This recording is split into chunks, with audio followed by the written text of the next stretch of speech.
Yeah, I think it's super important. Like I was very classically trained through all of my trumpet degrees, and then I joined the Navy band, and there's a New Orleans style of brass band, and I'm in a popular like a rock band, like playing trumpet. So I'm like, none of my degrees ever prepared me for this. So I think it's so important to diversify early. So it's like the things that are scary aren't so like maybe impactful on your ego Yeah. or your career or whatever. So I think it's super Yeah. cool.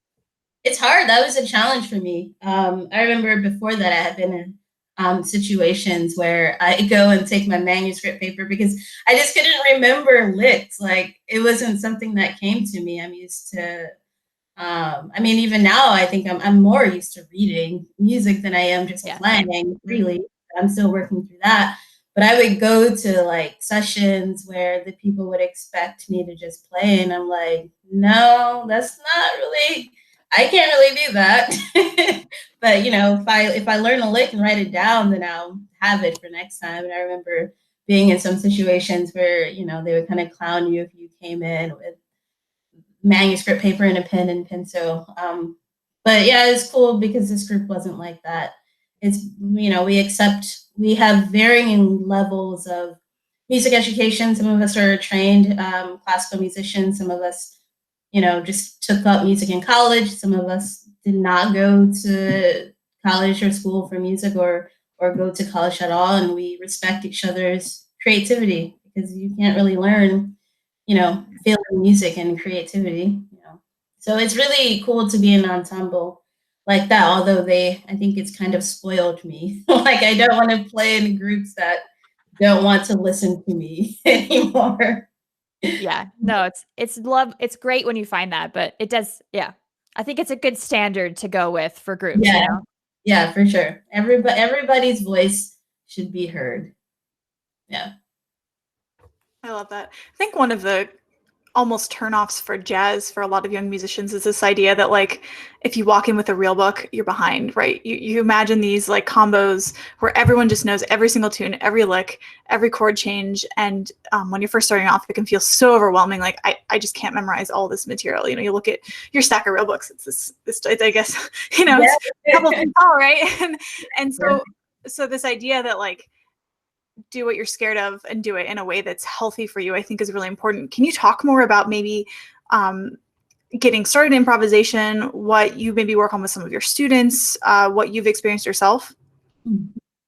Yeah, so I am very much so. I mean, I think everyone says this, but I'm very much so learning like jazz, the genre, and how to solo and what to play. I actually started taking, I guess, one of several positive things that has happened during this time is I started taking jazz trumpet lessons, specifically. Before I started taking jazz trumpet lessons, specifically, I just kind of would go into these situations because I could play trumpet and I think I would get these gigs because of my sound and I'm a good section player, but not really a great jazz trumpet soloist, or I'm learning to try to be a better soloist. So I think being open enough to like sound bad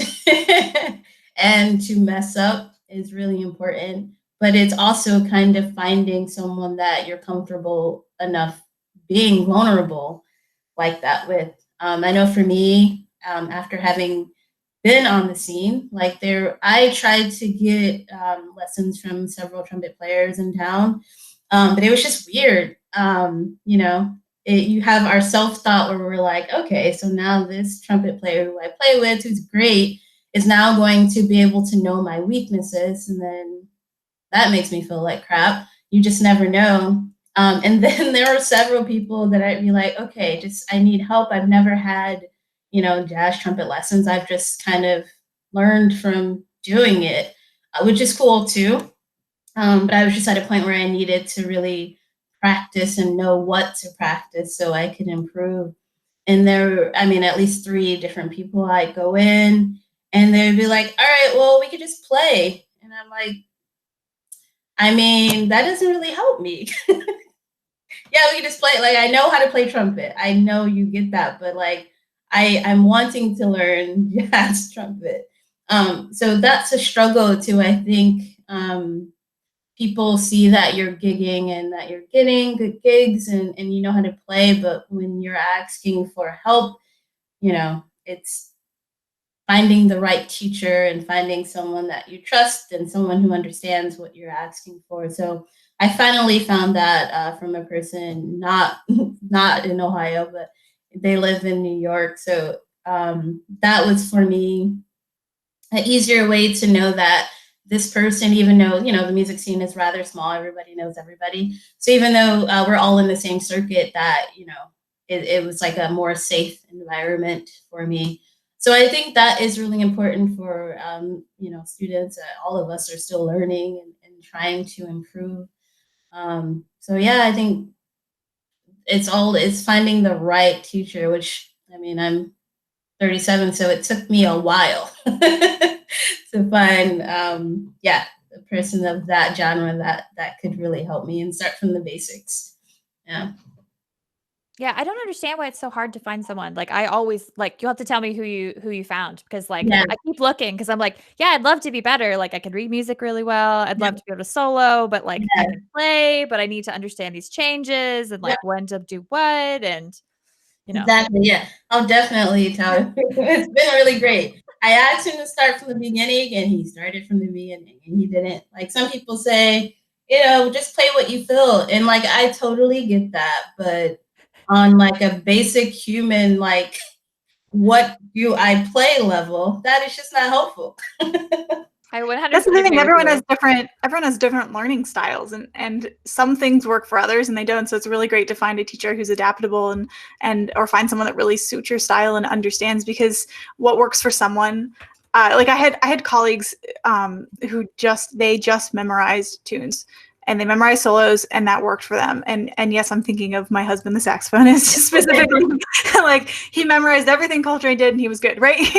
But that doesn't work for all of us. I remember sitting in an improv class, like trying to play this Coltrane solo on, maybe it was confirmation or something like that. And it's, as a trombonist, it's like, please, like I need something else. And so it's great that you found it. And it sounds like you're translating that kind of empathy maybe to your students in your own teaching and understanding of what people need. Yeah, for sure. And I think one of the most important things that I have to keep telling myself and that I've learned is that like there is more than one way to play any genre.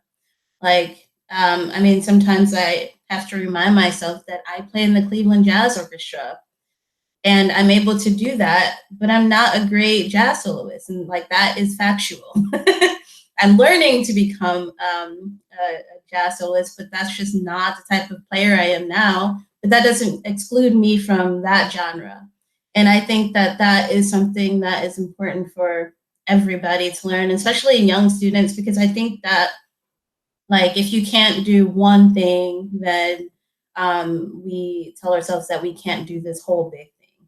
Like just because any of us can't or might not feel comfortable soloing or might not be interested in soloing, everybody in a jazz band or big band isn't going to solo, nor is needed to solo in many instances. So, you need people that can play the music. You need people that can read well, that can play in the style, that can support other people in the section. So it's way more than just soloing. And I think that is kind of, that overshadows that genre.